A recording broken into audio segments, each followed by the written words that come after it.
Mzozo wa Iran na Israel umesheheni matukio kadha wa kadha katika saa chache zilizopita. Saa 10:08 Donald Trump aliweka ujumbe kwenye mitandao ya kijamii wa Truth Social kwamba usitishaji wa vita kati ya Iran na Israel umeanza kutekelezwa. Zaidi ya saa moja baadaye, Israel ilisema kuwa imekubali pendekezo la Marekani na kusitisha mapigano, Iran ikisema hapo awali kuwa itasitisha kushambuliwa ikiwa Israel itafanya vivyo hivyo.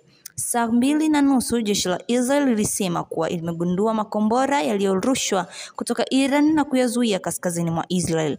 Iran imekanusha kurusha makombora yoyote, lakini IDF inasisitiza Israel itajibu kwa nguvu.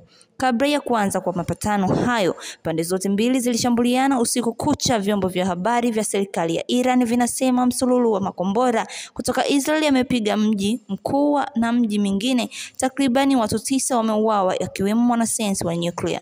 Baadhi ya wakazi waliambia BBC idhaa ya kijamii kwamba waliona mojawapo ya makombora mizito tangu mzozo huo uanze siku 12 zilizopita.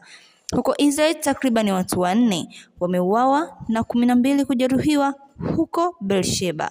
Nikiripoti habari kimataifa, Irene Robert, MSJ TV.